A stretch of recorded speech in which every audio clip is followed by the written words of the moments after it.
યંતાણં નમો સિદ્ધાણં નમો આયર્યાણં નમો વજ્રાયણં નમો લોયે સર્વ સાહુણં એસો પંચન મુક્કારો સર્વ પાવપણાસણો મંગલાણં ચ સવ્યેસીમ પડમં હવૈ મંગલમ પડમં હવૈ મંગલમ. ઓમ નમો નાણસ ઓમ નમો સુયસ ઓમ નમો સુય દેવ્યાય ઓમ નમો બાયણારિયસ ઓમ નમો બંધીએ લેવીએ તીર્થંકરો ગણધરો પૂર્વધરો શ્રુતધરો વાચનાચાર્ય યુગ પ્રધાનાચાર્ય ઉપાધ્યાય સાધુ સાધી ભગવંતો જીનશાસન દેવ જીનશાસન માતા આપ સર્વની આજ્ઞા હો શરણું હું સુરત. ચાલો 35 બોલમાં આપણો 34મો બોલ. હાજી હાજી 33 બોલ આપણા પૂરા થયા. હવે 34માં બોલની અંદર પાખંડીના 563 મત. પાખંડ એટલે શું? તો કે ખાલી પા ભાગ ખંડિત થયો હોય એને પાખંડ કહેવાય. બધી જ વાતો બરાબર માનતા હોય, પણ કોઈ એક વસ્તુમાં ગડબડ હોય એને પાખંડ કહેવાય. તો અહીંયા આગળ જે પાખંડ છે મતના, તો એનો અર્થ એ છે કે સાધનાના માર્ગમાં ક્રિયા પણ અને અક્રિયા પણ, વિનય પણ અને અજ્ઞાન પણ, આ બધા સહાયક તત્વો છે. પણ પાખંડ જ્યારે બને ત્યારે શું થાય? તો કે એકને પકડીને બેસી જાય, એટલે પોતાના મત સિવાય બાકીના બધા જ મતનો એ વિરોધ કરે, નિષેધ કરે, ત્યારે એ જ વસ્તુ શું બની જાય? તો કે પાખંડ બની જાય. બરાબર. હંમેશા સત્ય શું હોય કે તમે જેનું પણ કથન કરો તો એનું કથન ભલે મુખ્યતા એ કરો, પણ બાકી બધાનો વિરોધ ન કરાય, નિષેધ ન કરાય, બાકી બધાને ગૌણ રખાય. તો જેનું કથન છે એની વાત કરીને બાકી બધું ગૌણ કરે. જ્યારે આપણે વિનયની વાત કરતા હોય તો વિનયને મુખ્ય રાખીને બાકી બધાને ગૌણ રૂપે સ્વીકારે, પણ એનો નિષેધ ન કરે, એનો વિરોધ ન કરે. બરાબર સમજાણું તમને પાખંડ એટલે શું? ક્રિયાવાદી છે, માત્ર ક્રિયાને જ વૈભવ માને, ક્રિયાને જ મોક્ષનું કારણ માને, બાકી બધાને ન માને. કે ક્રિયા હોય તો મોક્ષ મળે જ, તો માત્ર ક્રિયાથી પણ મોક્ષ નથી મળતો, માત્ર જ્ઞાનથી પણ મોક્ષ નથી મળતો. બરાબર. અક્રિયા એટલે જ્ઞાન. માત્ર વિનયથી જ મોક્ષ નથી મળતો, માત્ર અજ્ઞાન એટલે વૈભવ, અભવજન્ય વાતો, એનાથી જ મોક્ષ નથી મળતો. બધાની જગ્યાએ કઈક ને કઈક પોતાની ભૂમિકા નિભાવે છે. બરાબર. જ્ઞાનની પેલા અજ્ઞાનમાં પણ તમારી ભૂમિકા છે સાધનામાં. કે જે અજ્ઞાનમાં સરખા જીવા ન હોય એ જ્ઞાનમાં ક્યાંથી જીવશે? જ્ઞાન પ્રગટાવવામાં અજ્ઞાનનો બહુ મોટો ફાળો છે. અજ્ઞાન એ જ્ઞાનની પૂર્વ ભૂમિકા છે, ઉલટું જ્ઞાન નથી. સમજાણું તમને? તો આ બધાના પોતપોતાના સ્થાન છે, પોતપોતાની ભૂમિકા છે, પોતપોતાના કિરદારો છે. હા, તો એકને માની અને બાકી બધાનો નિષેધ ન કરે.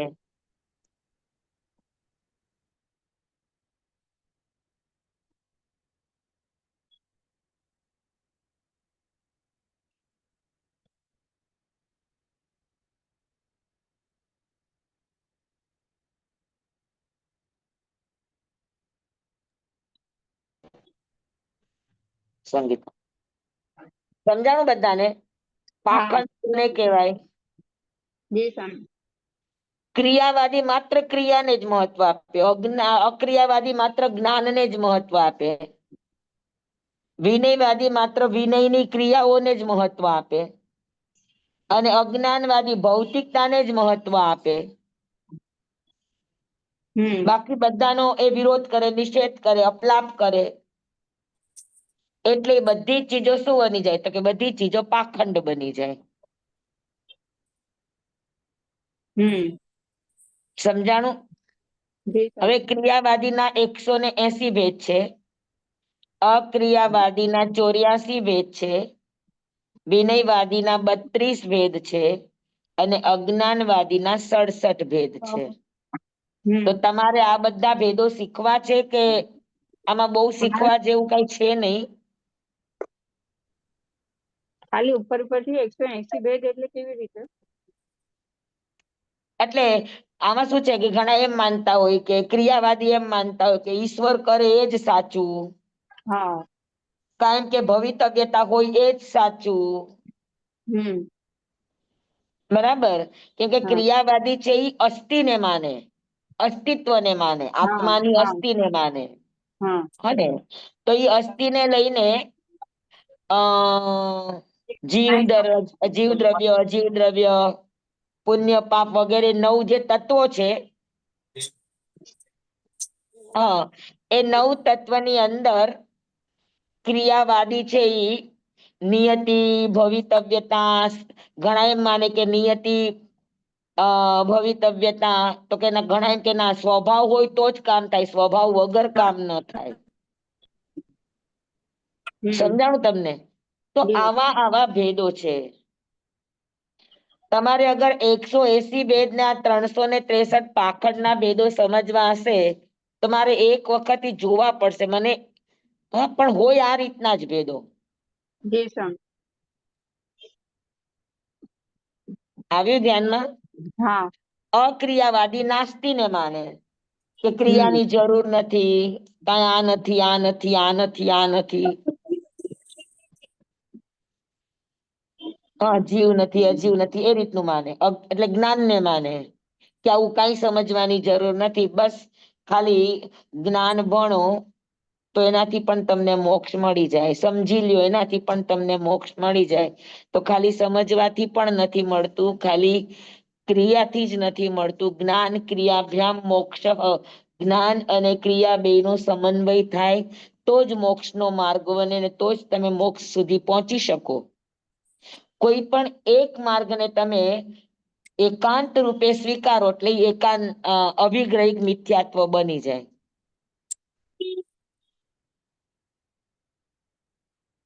આવ્યું ધ્યાનમાં બધાને? હા, એટલે પાખંડ નો મત છે કે ક્રિયાવાદી માત્ર ક્રિયાને જ માને, બાકી કોઈને ન માને. અક્રિયાવાદી માત્ર જ્ઞાન ને, અક્રિયા એટલે જ્ઞાન, કઈ કરવાથી નહીં, સમજવાથી થાય, જ્ઞાનથી થાય. તો અક્રિયાને જ માને કે કઈ કરવાનું નહીં, ક્રિયા કોઈ જરૂરી જ નથી.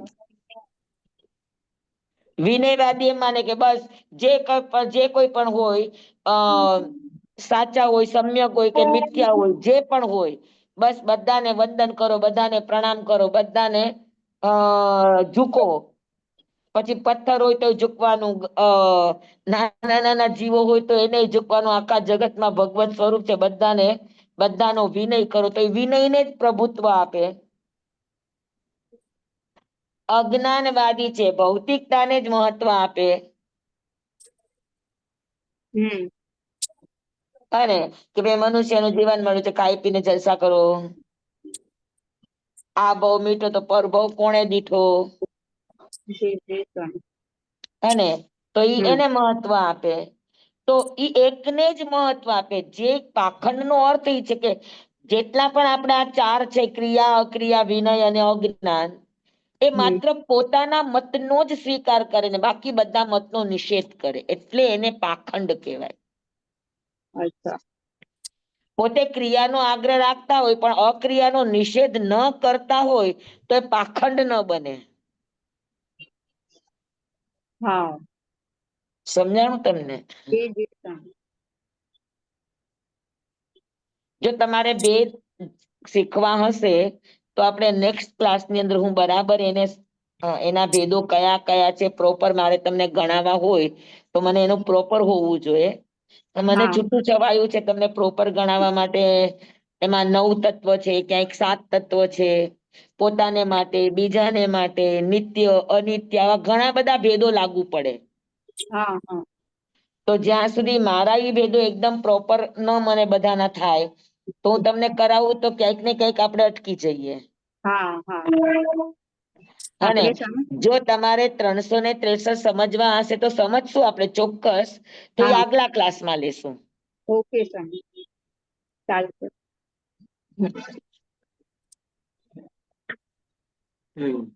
પણ પાખંડ છે જાણી આવવા ન સમાય રહેવા, જાણી લેવાના પણ ઈ કરવા જેવું નથી. નથી પણ આ બધું શું છે તમે એકાંતે કરો ને, જે ક્રિયાવાદી છે એ બહુ ક્રિયા પાડતા હોય ને તો હા દુનિયામાં લોકોને ક્રિયાનો જ મહિમા હોય ને. હા ઓ કેટલું સરસ ક્રિયા પાડે છે, કેટલું હા સરસ ચારિત્ર પાડે છે, એટલે એમાં માન સન્માન મળે. મળે હા. અને માન સન્માન મળે એનો નશો મળે, અને હમ એ નશો ચડે એટલે પછી એનો જ આગ્રહ લઈને પકડી બેસ, જી સ્વામી. એટલે ઈ પાખંડ થઈ જાય. અત્યારે નિશ્ચય નહીને માનનારા માત્ર નિશ્ચય નહીને જ માનીને બેઠા છે, એ વ્યવહારનો નિષેધ કરે છે કે ક્રિયા કોઈ કામની નથી, ક્રિયા કઈ જરૂરી નથી, તો એને એનો નશો હોય. હા સમજાણું તમને? તો આ બધાના ભેદોને સમજવા માટે મને જરાક જોવું પડશે. તમને હા હા ગણાવા છે ભેદો તો મને પ્રોપર બેસવા જોઈએ. જી સ્વામી. પણ છે એ 9 તત્વને લઈને જ બધી વાતો છે. 9 તત્વ ઓકે કા 7 તત્વ. હા અને નિયતિ, કાળ, સ્વભાવ જે આપણે 5 સમવાય શીખ્યા છીએ ને, હા હા અમુક ઈ સમવાય છે ને અમુક બીજા તત્વો છે, એટલે એ બધાને આમાં મારે વ્યવસ્થિત ગોઠવીને પછી મને તમને કેવું પડશે. હા જી સ્વામી. એક વખત હું મારા મગજમાં ફીટ બેસાડી દઉં પછી હું તમને કરાવી શકું. જી સ્વામી ચાલશે. બરાબર છે. જી. પણ પાખંડ એટલે સમજાઈ ગયું ને? હા હા ક્રિયા અક્રિયા, વિનય અને અજ્ઞાન. હા વાદ શબ્દ છે, વાદ શબ્દ છે એટલે એ પકડીને બેઠા હોય, એને જ વૈભવ હા માનતા હોય. હમ તો ઈ આપણે વિષય અવસરે લેશું. હવે આજે આપણે 35મો બોલ લઈએ, હા શ્રાવકના 21 ગુણ. હમ જે 5મા ગુણસ્થાન વર્તી હોય એને શ્રાવક કહેવાય. હમ ચોથા ગુણસ્થાનમાં હોય એને દર્શન શ્રાવક કહી શકાય. પણ ખરેખર શ્રાવક જે શ્રમણોપાસક છે એ 5મા ગુણસ્થાનમાં હોય એવા સાધકને શ્રાવક કહેવામાં આવે. તો જેને 5મા ગુણસ્થાનકની સ્પર્શના કરી હોય એનો અર્થ એ છે કે 5મું ગુણસ્થાન ચોથા ગુણસ્થાન વગર ન આવે. તો હમ ચોથું ગુણસ્થાન છે સંકિતનું. તો હમ સંકિત મેળવ્યા વગર કોઈ શ્રાવક બની શકે નહીં, અને સંકિત મેળવ્યા વગર કોઈ સાધુ બની શકે નહીં. સાધુ બનવા માટે શ્રાવક બનવું જરૂરી નથી. ઓકે હા હા, પણ સમકિતી બનવું જરૂરી છે. સમકિત એ જંક્શન છે. કે તમારે શ્રાવક બનવું હોય કે તમારે સાધુ બનવું હોય, પણ તમારે ચોથા ગુણસ્થાનને તો પાર કરવું જ પડે. એના વગર ન હમ તમે 5મે જઈ શકો કે ન તમે 7મે કે 6થે થી લઈને આગળના ગુણસ્થાનમાં જઈ શકો. હમ બરાબર છે. હમ એટલે આપણે ત્યાં ધર્મ ધ્યાનના કૌશકમાં એમ કેવાય કે સંકિત સહિત શ્રાવકના 12 વ્રત અને સંકિત સહિત સાધુના 5 મહાવ્રત. હમ 11 શ્રાવકની પડીમાં અને 12 સાધુ ભિક્ષુની પડીમાં. આ બધું જ જો સંકિત છે તો વર્થ છે, નહીતર વ્યર્થ છે. હમ આવ્યું ધ્યાનમાં? જી તો સ્વામી. અહીંયા જે 21 ગુણ છે એ 5મા ગુણસ્થાન વર્તી જે જીવ હોય એનામાં કયા કયા ગુણો, કઈ કઈ વિશેષતા હોય એના જીવનની, ખરેખર હમ સરસ છે, જાણવા જેવું છે. હા તો આપણે કરશું ઈ હવે? હા જી સ્વામી. અને કદાચ સમજી લ્યો કે આ ગુણો છે એ શ્રાવકની ઓળખાણ છે, અથવા તો એમ પણ કહી શકાય કે જે આ ગુણોને કેળવવાની કોશિશ કરે એ શ્રમણોપાસક ગુણસ્થાન સુધી પહોંચી શકે. અચ્છા. હે ને? જેમ હા આપણે જ્ઞાન દર્શન ચારિત્ર ને તપ, બરાબર. હમ સાધુ હમ પહોંચે તો જ્ઞાન દર્શન ચારિત્ર એનામાં એ ગુણ પ્રગટ થાય, પણ હમ ઈ પ્રયાસ કરે તો ધીરે ધીરે ધીરે ધીરે એનામાં ગુણો પ્રગટ થવા માંડે. એટલે ગુણો એને કહેવાય કે જે માર્ગ પણ હોય અને સિદ્ધિ પણ હોય, સાધ્ય પણ હોય. હમ બરાબર છે. હમ તો શ્રાવક નું સૌથી પહેલો ગુણ છે અક્ષુદ્ર. અક્ષુદ્ર, શુદ્ર નહીં, હ શુદ્ર એટલે હમ નિમ્ન જાતિ, પણ ક્ષુદ્ર હા એટલે તુચ્છપણું. હા એના શબ્દોમાં તુચ્છપણું ન હોય, એના વાણી વ્યવહારમાં તુચ્છપણું ન હોય. એ શબ્દ પ્રયોગ કરે તો જેવા તેવા તુચ્છ શબ્દોનો પ્રયોગ, હલકા શબ્દોનો પ્રયોગ ન કરે, અપશબ્દોનો પ્રયોગ ન કરે. બરાબર. પછી હમ ક્યાંય પણ વિનિમય વ્યવહાર હોય, લેતી દેતી હોય, તો ત્યાં પણ એની તુચ્છ વૃત્તિ ન હોય. હમ એ લેવા પણ બેસે તો પણ મર્યાદા હોય, કે ચાલો મળે છે એટલે બધું લઈ લ્યો ફટાફટ, ધડાધડ કરો. આપણે જેમ ફંક્શન પતે અને જમણવાર હોય તો બધા કેવા દોડા દોડ થાય ને કેવું થાય. હમ તો આ બધી ક્ષુદ્ર વૃત્તિ કહેવાય. ક્ષુદ્ર વૃત્તિ એટલે તુચ્છ વૃત્તિ. કોઈને તુચ્છ દ્રષ્ટિથી જોવા, હમ કોઈના ઉપર ઘૃણા કરવી, કોઈના ઉપર કમેન્ટ કરવી, આ બધી તુચ્છ વૃત્તિ કહેવાય. હમ બેસન. બરાબર. તો જે શ્રાવકપણાને પામેલા છે, અથવા તો જેને શ્રાવકપણા સુધી પહોંચવું છે, તેને સૌથી પહેલા આ ગુણ અપનાવવો પડે કે એને તુચ્છ વૃત્તિનો ત્યાગ કરવો પડે. તુચ્છ વૃત્તિ એટલે ન કરવા જેવું વધારે હોય ને કરવા જેવું ઓછું હોય, એને ક્ષુદ્ર વૃત્તિ કહેવાય. તો હમ જેનામાં આવી ક્ષુદ્રતા ન હોય, એ હમ શ્રાવકનો પહેલો ગુણ. હમ સમજાય ગયું બધાને? ક્ષુદ્ર એટલે બેસન.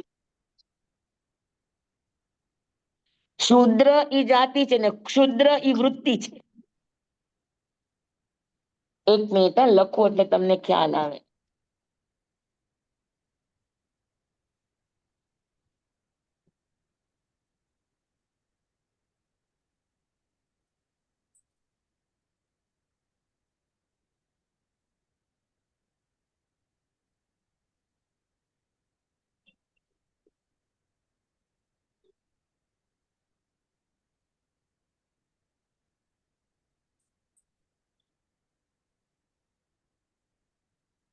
આ શુદ્ર, શુદ્ર એટલે ગોત્ર કર્મ, એના કારણે જે ક્ષુદ્ર તે નિમ્ન સ્તરીય કુળમાં જન્મ લે એને શુદ્ર કહેવાય.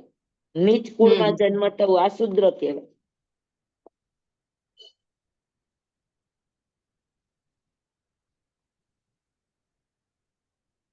અને આ ક્ષુદ્ર એટલે આ મોહનીય કર્મના કારણે હોય, આ અઘાતી હમ કર્મના કારણે હોય ને આ ઘાતી કર્મના કારણે હોય. ક્ષુદ્ર એટલે હમ તુચ્છ વૃત્તિ, હમ જે ફેંકી દેવા જેવું છે, જે હેય છે, જે છોડવા લાયક છે, હા, એમાં એનો જીવ વધારે લાગેલો હોય, એને ક્ષુદ્ર કહેવાય. સમજાણું બધાને બરાબર? હમ જી. તો વાણીમાં, વ્યવહારમાં, વર્તનમાં, વિનિમયમાં, લેવડ દેવડમાં, હા, પછી જવા આવવામાં, બેસવામાં, ઉઠવામાં, બોલવામાં, ઇવન ઇવન તમે કોઈ ચીજ નથી કામની અને ફેંકો પણ છો, તો આ બધા જ તમામે તમામ વ્યવહારની અંદર ક્ષુદ્રતા ન આવવી જોઈએ, હલકાપણું ન આવવું જોઈએ, તુચ્છતા ન આવવી જોઈએ. એ કદાચ પરખે ને તો પણ એકદમ ગૌરવતાથી પરખે, હમ ગૌરવતાથી એનો નિકાલ કરે. હે ને? સમજાય છે? હમ હા, આપડે તો જેમ તેમ ફેંકી દઈએ, ઉપરથી નાખી દઈએ, નીચેથી નાખ, તો આ બધી ક્ષુદ્રતા કહેવાય.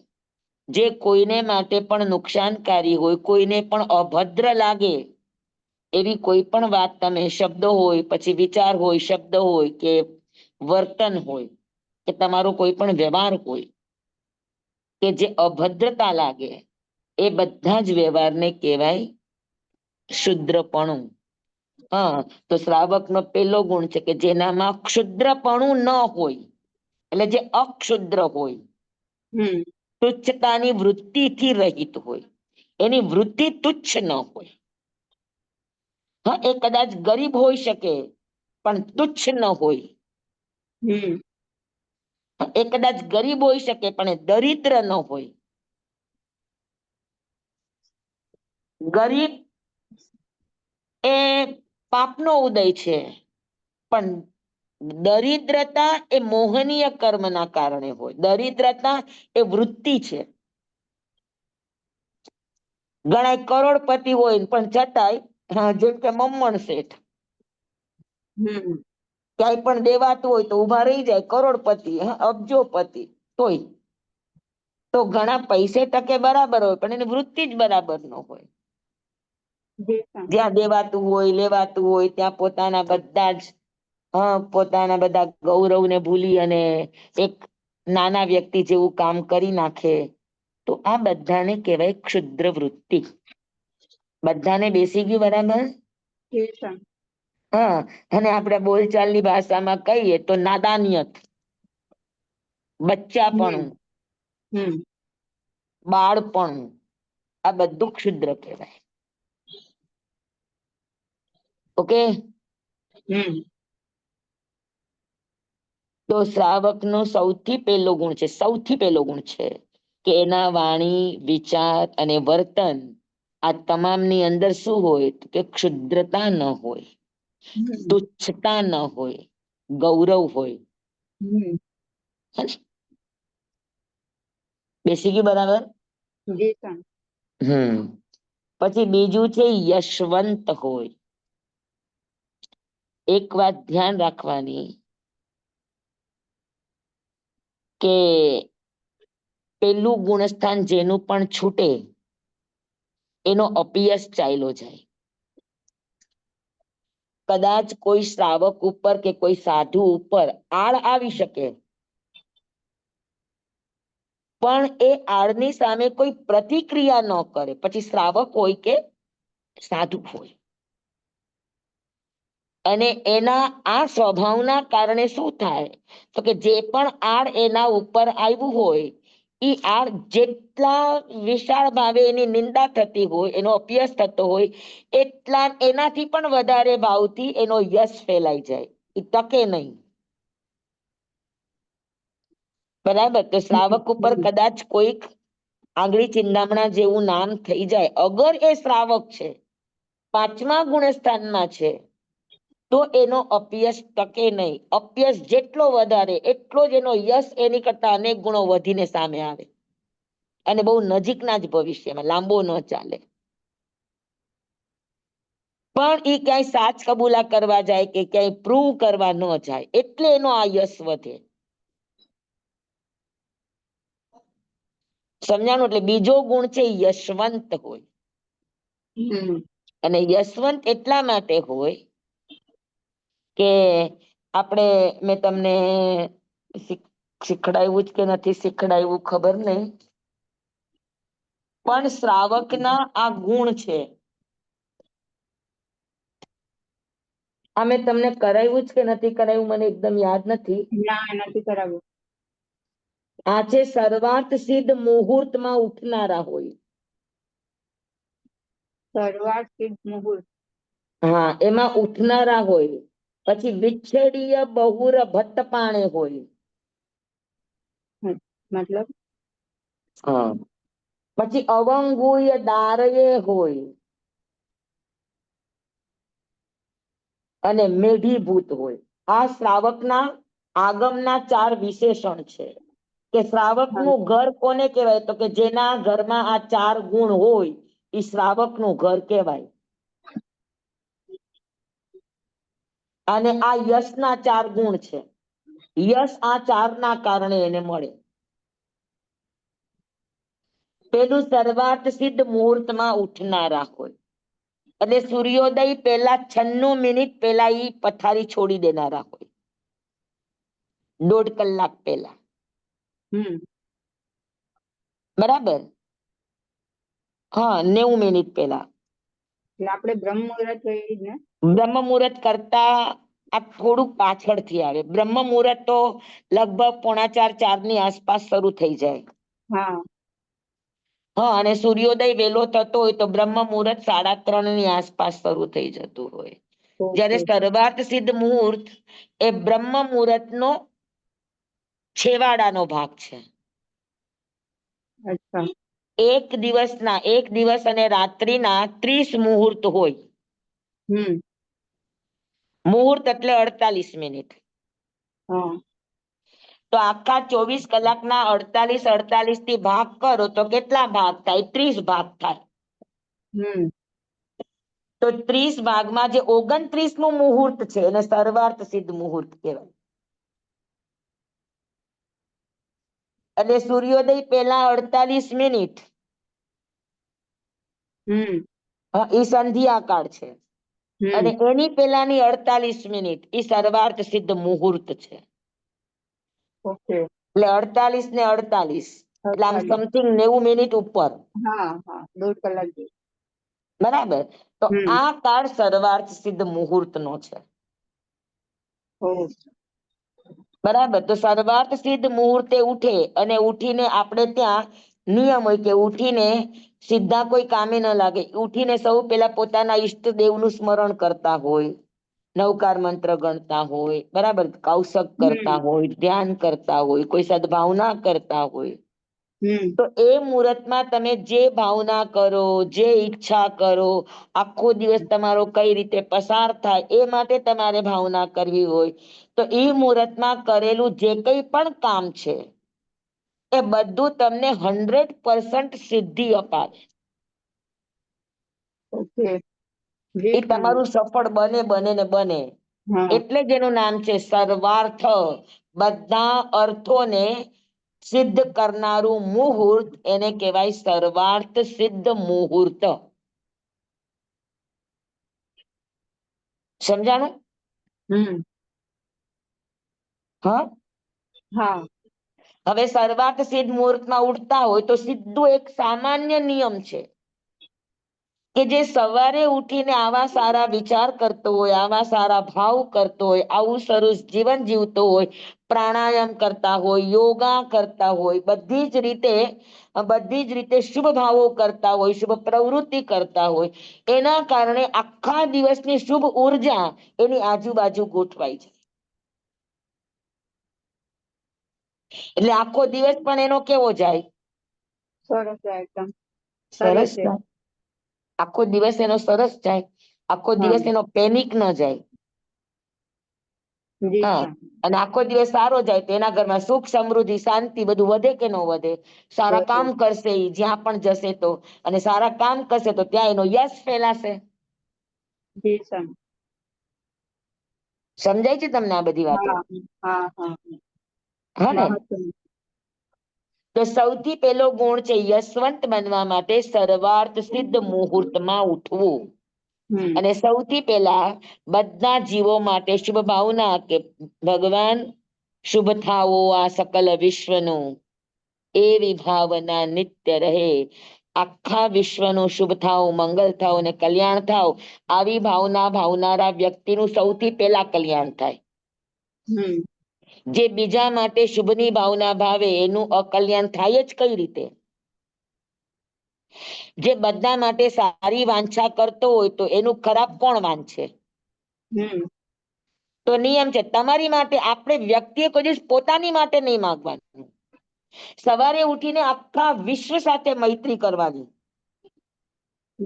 અને સર્વાર્થ સિદ્ધ મુહૂર્તમાં ઉઠીને બની શકે તો તમે લોકો તો સંસારી છો, જઈ શકો ખુલ્લા આકાશ નીચે જઈ અને આમ દીર્ઘ શ્વાસ લઈ લ્યો થોડા, અને પછી નિસર્ગમાં પ્રાર્થના કરો કે આ તો યોગીનો કાળ છે. હા, અને યોગીઓ આ સર્વાર્થ સિદ્ધ મુહૂર્તમાં અમારા મન વચન કાયા દ્વારા જગતનું કલ્યાણ થાય એવી અમને પ્રેરણા આપો, એમાં અમને માર્ગદર્શન આપો અને એમાં અમને સહાયક બનો.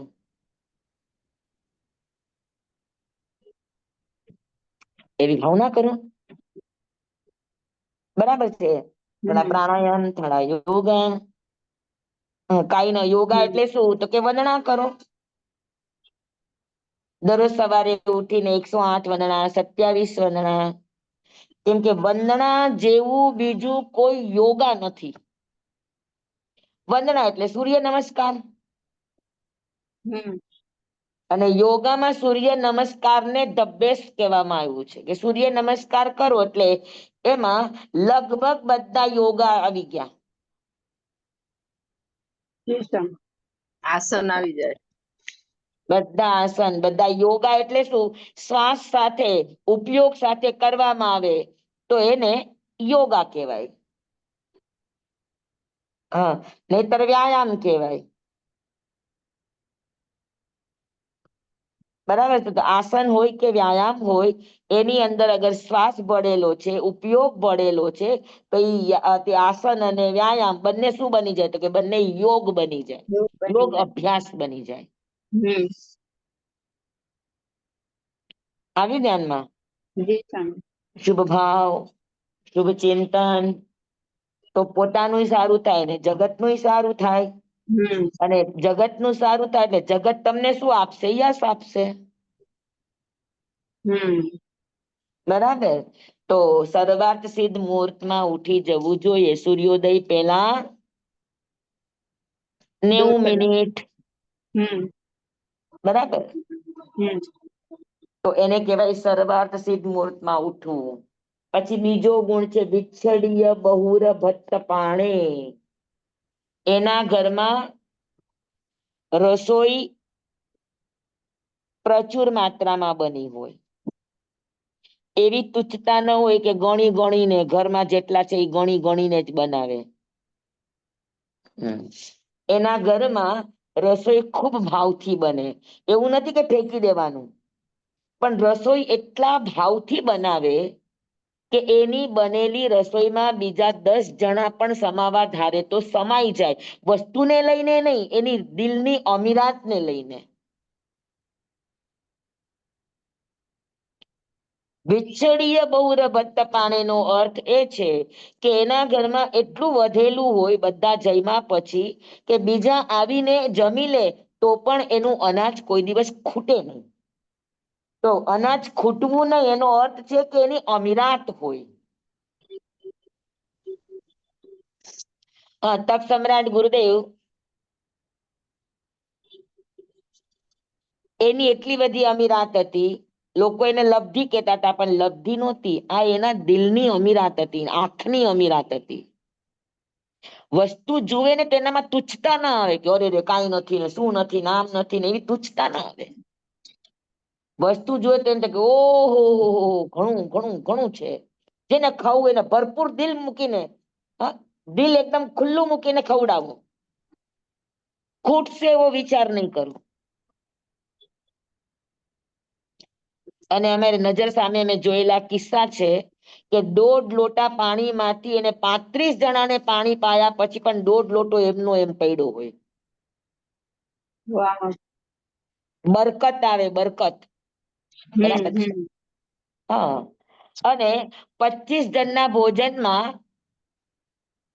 25 જણના ભોજનમાં એને 100-125 માણસને જમાડ્યા, આવો કિસ્સો પણ અમે જોયો છે. 25 ની રસોઈમાં 100 ને જમાડ્યા પછી પાછા 25 ની રસોઈ એમની એમ પડી હોય. 100 તો 100 જયમાં ઈ ક્યાંથી આવ્યું? આ બરકત. બસ. અને આ બરકત ક્યારે આવે? તો કે વિચ્છડીય બહુર ભટ્ટ પાણે, એનું ભોજન જે બનાવેલું હોય તો કે ઓહો બહુ છે, બહુ છે. જેને જમવું હોય જમો, દિલ ખોલીને જમો, જેટલું ખવાય એટલું ખાઓ. સમજાણું? ખવડાવનારો આવા ભાવથી ખવડાવે અને સામેના માણસના દિલમાં એની અમીરાત એના દિલની અંદર જાય તો એ તમને યશ આપે કે અપયશ આપે? યશ આપે. અને સૌથી મોટી વાત છે, કપડાનું દાન, પૈસાનું દાન, પાત્રનું દાન, આ બધા બહારના દાન કહેવાય. એ બધા તમારી ચામડીની બહારના દાનો છે. આહાર જ એક એવું દાન છે કે જે તમારા અંદરના અણુએ અણુમાં સ્પર્શે છે.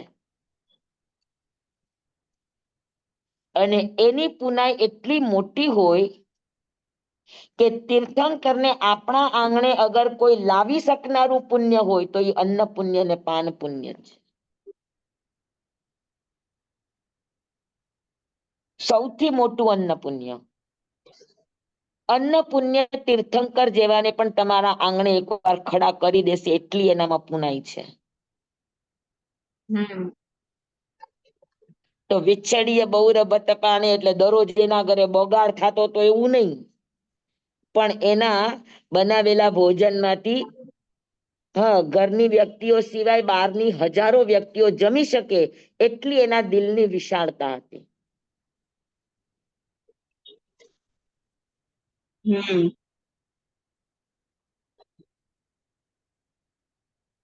સમજાણું બરાબર?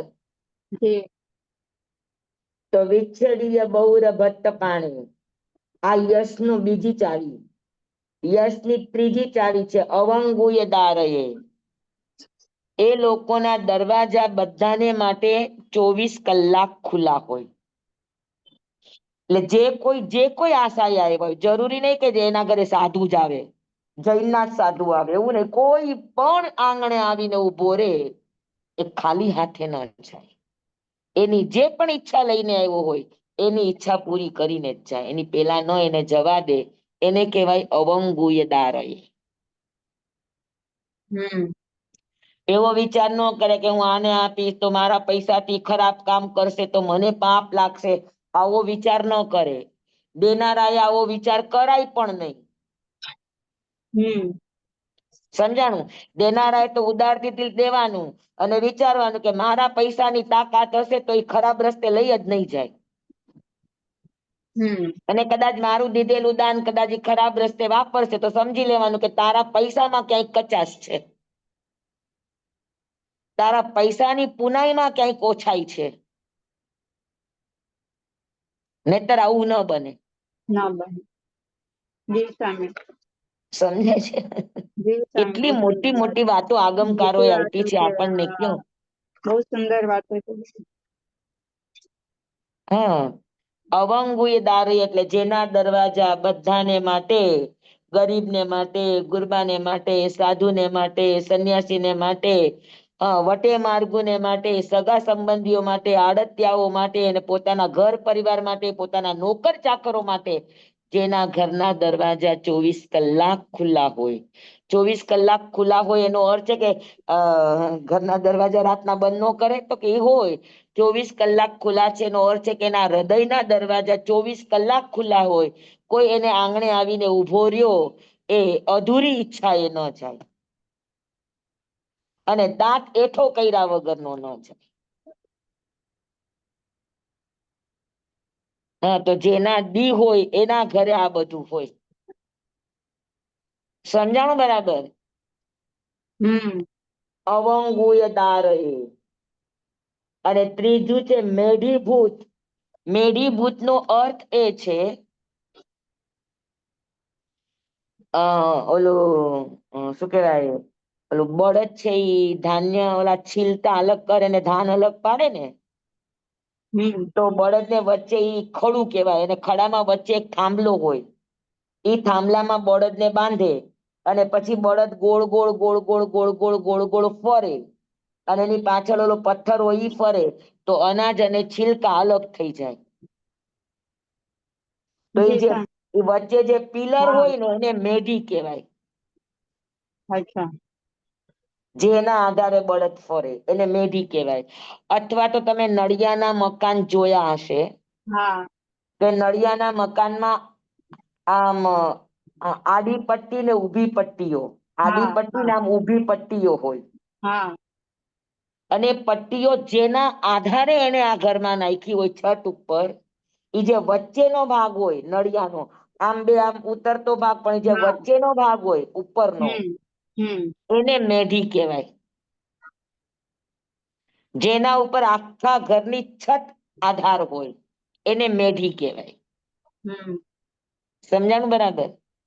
હા જો ઈ ન હોય તો ઘરની છત ન રહે.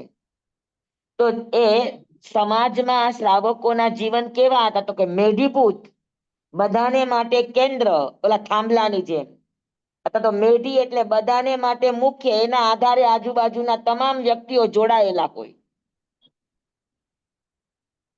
હા, કોઈની કોઈ પણ સમસ્યાઓ હોય, ઈ સમસ્યા સુલઝાવવામાં નંબર 1 હોય.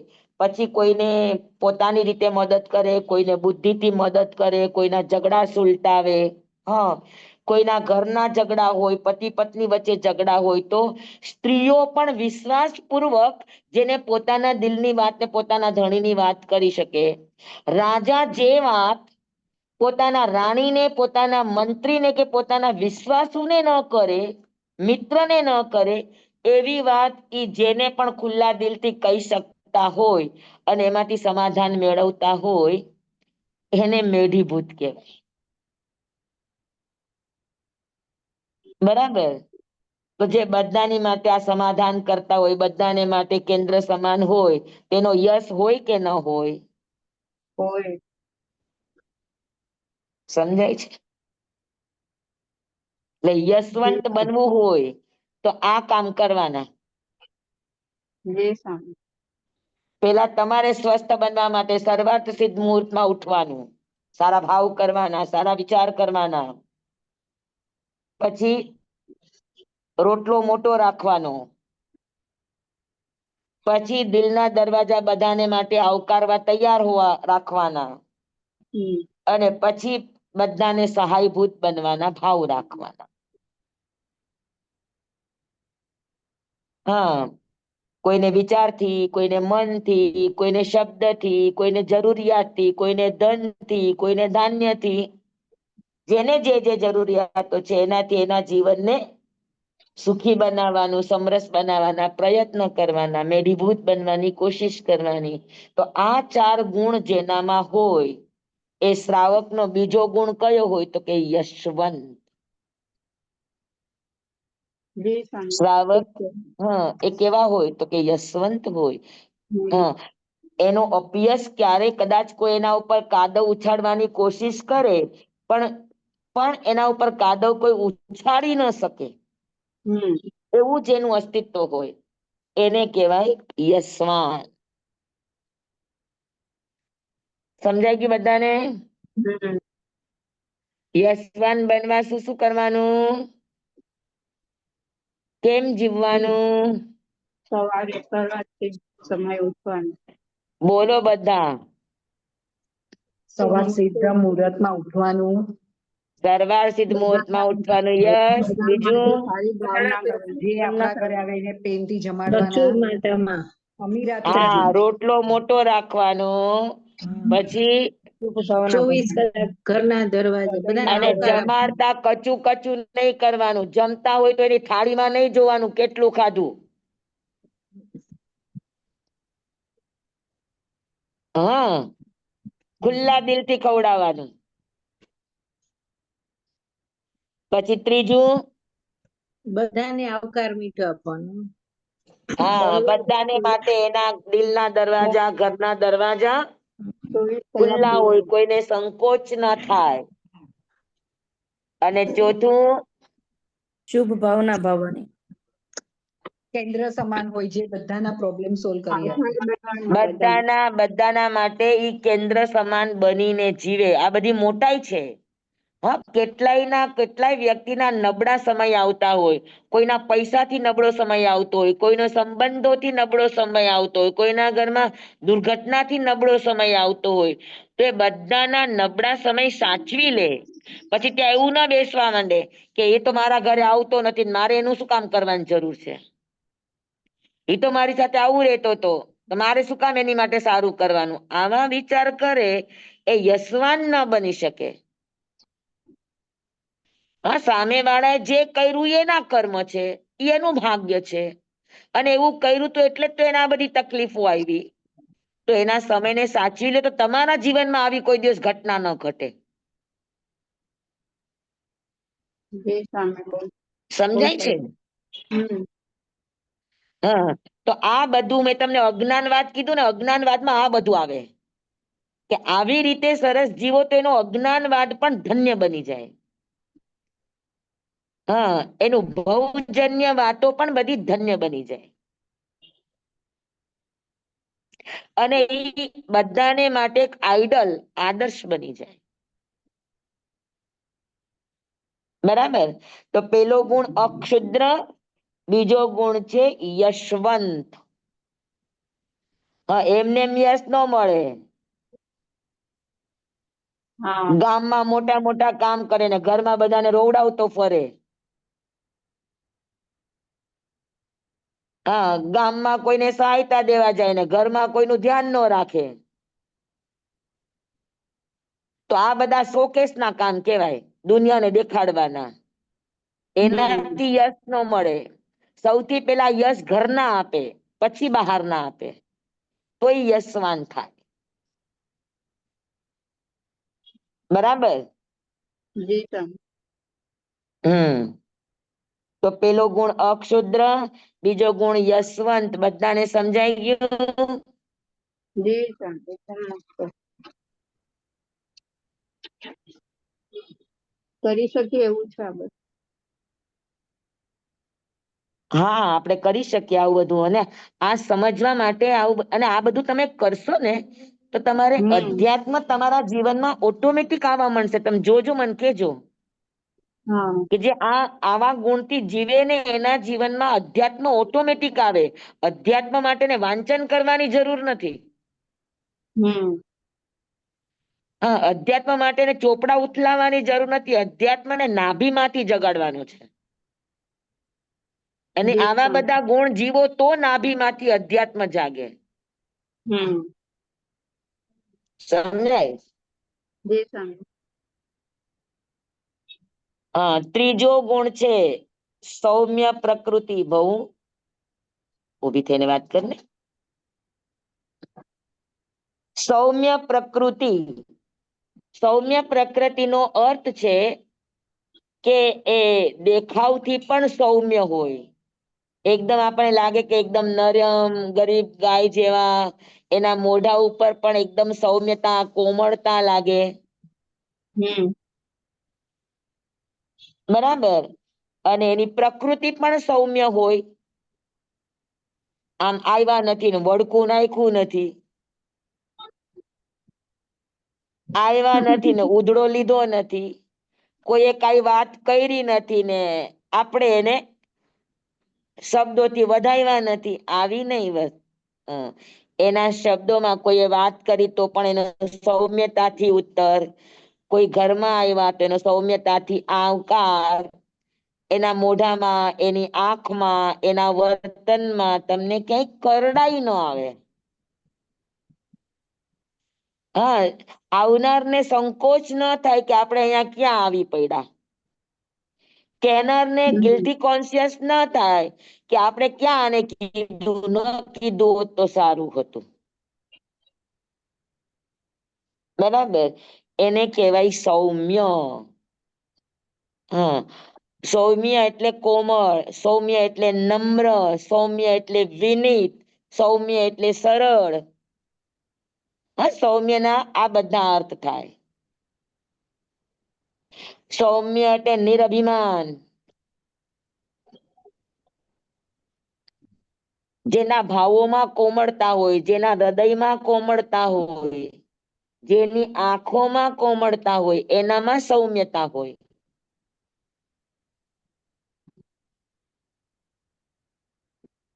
બરાબર. તો સૌમ્ય પ્રકૃતિ વાળો. હા, એટલે ક્યાંય પણ તીખાસ, કડવાશ કે કોઈને પણ દિલમાં ચૂભે એવું એનું વર્તન ન હોય.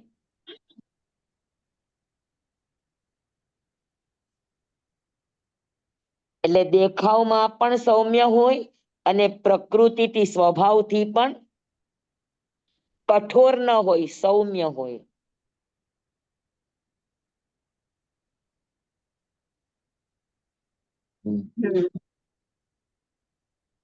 બરાબર. જી. અને જે અક્ષુદ્ર હોય, યશવાન હોય, સૌમ્ય પ્રકૃતિ વાળો હોય, પછી બધાને માટે કેવો હોય?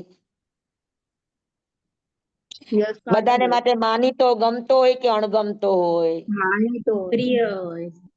હા, તો પછી એનામાં ચોથો ગુણ આવે લોકપ્રિય હોય. હમ લોકપ્રિય એટલે બધાને માટે પ્રિય. આપણે તમે સુબાહુ કુમારની વાત આવે છે આપણા સુખ વિપાકની અંદર, કે જેવો સુબાહુ કુમાર ભગવાન મહાવીર સ્વામીના દર્શન માટે આવે છે, તો ત્યાં બેસનારા તમામની આંખો એના ઉપર ચોટી ગઈ હતી. અને બધાને એટલો વાલો લાગતો, બધાને પ્રિય લાગતો હતો. ઇવન ગૌતમ સ્વામીને માટે પણ, ગૌતમ સ્વામીની આંખ પણ એનાથી હટતી નહોતી. હા ગૌતમ સ્વામીને આશ્ચર્ય થયું. સુબાહુ કુમાર જેવા ગયા એટલે એને ભગવાનને પૂછી લીધું કે ભગવાન, સુબાહુ કુમાર એવું શું કર્યું તું કે જેના કારણે એ લોકપ્રિય બન્યા? ત્યારે ભગવાને આ જ બધી વાતો કરી હતી.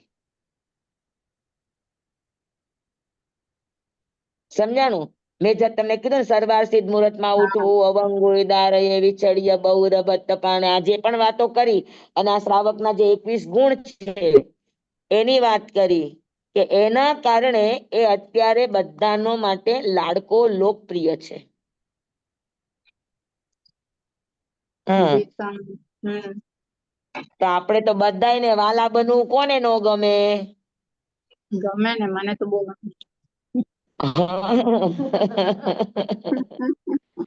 બધાને ગમે, બધાને પ્રિય લાગે, બધાને એમ થાય કે બોલ્યા જ કરે, બધાને એમ થાય કે બસ એ આપણી સામે જ રે. હા, તેવું લોકપ્રિય અસ્તિત્વ મેળવવા માટે આપણા જીવનમાં આ ગુણો જોઈએ. બરાબર છે? જી સ્વામી. તો ચોથો ગુણ છે શ્રાવકનો, કે શ્રાવકના જીવન જ એવા હોય કે બધાને માટે કેવા હોય? તો કે બધાને માટે લોકપ્રિય હોય. હા, પછી એ મુસલમાન હોય કે પછી એ કોઈ પણ ધર્મના હોય, પણ બધાને માટે ઈ આદરણીય પાત્ર હોય. બધાને માટે ઈ શ્રદ્ધેય પાત્ર હોય. બધાને માટે ઈ આઈડલ પાત્ર હોય, એટલો ઈ લોકપ્રિય હોય. સમજાણું બરાબર બધાને? જી સ્વામી. હમ 4:15 થયા છે. જી સ્વામી. સ્વામી પાટી બતાવો ને. હા, તમે ઓલું પાટીમાં લખ્યું છે એ બતાવો ને.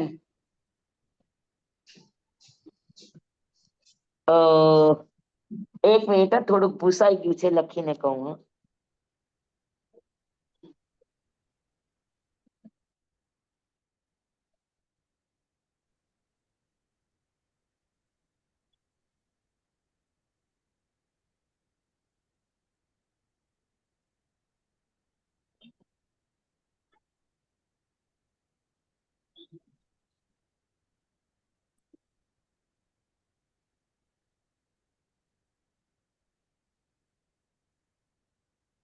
જુઓ, દેખાય છે બધાને? નીચે. હા હા. સર્વાર્થ સિદ્ધ મુહૂર્તમાં ઉઠનારા, વિચ્છડીય બહુર ભટ્ટ પાણે, અવંગુય દારએ અને મેઢી ભૂએ.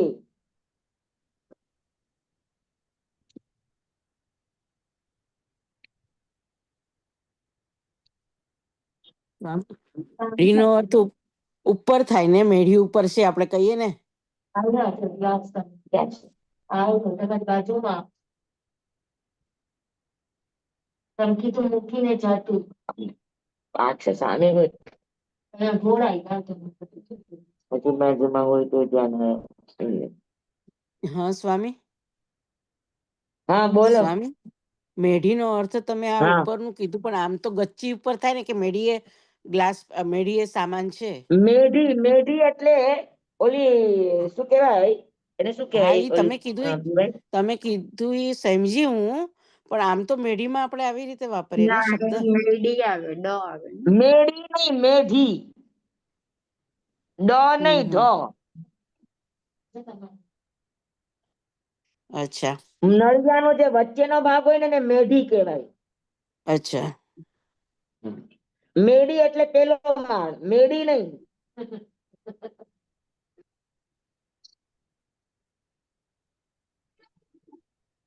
સમજાય ગઈ બધાને? જી સ્વામી. લખાઈ ગયું? બી હા જી આવી સ્વામી. બધી ચીજો દરરોજ વાંચવાની તો આપણા જીવનમાં જાગૃતિ રહે. હમ હા જે સ્વામી.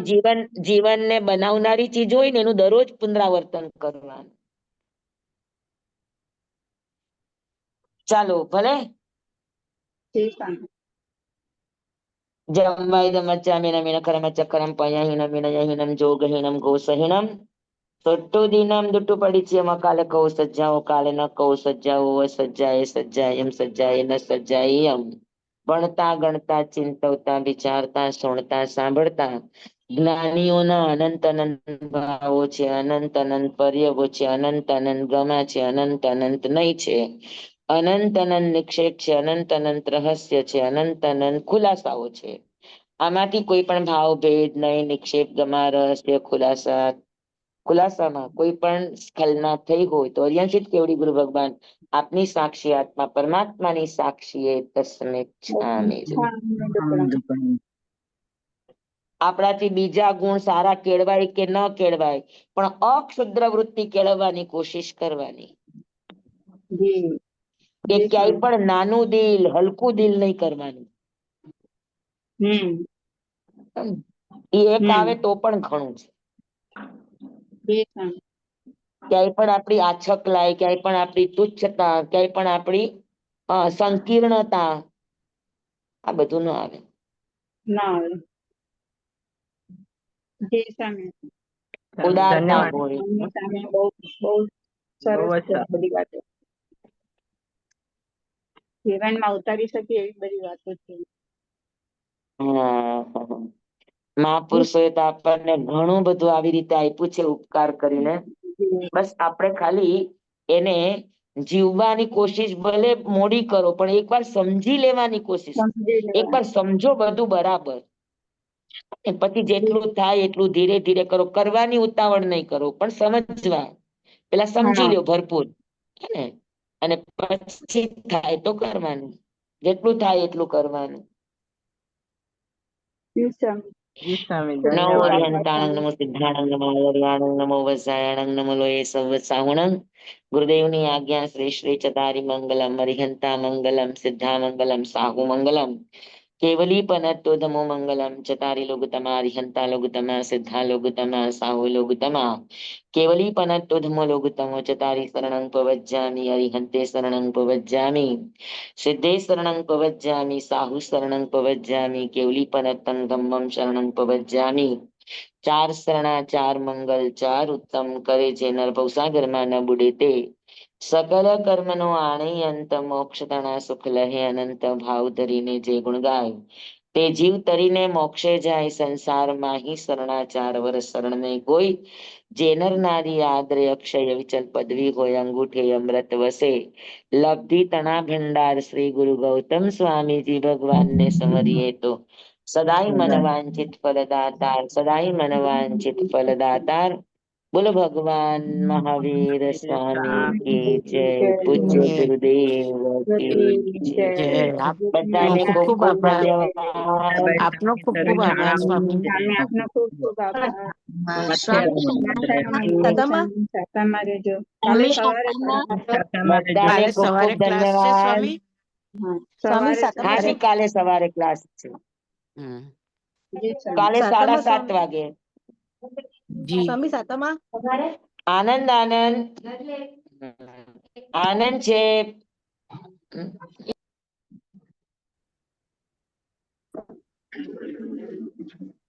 જય જિનેન્દ્ર બધાને. જય જિનેન્દ્ર. જય જિનેન્દ્ર.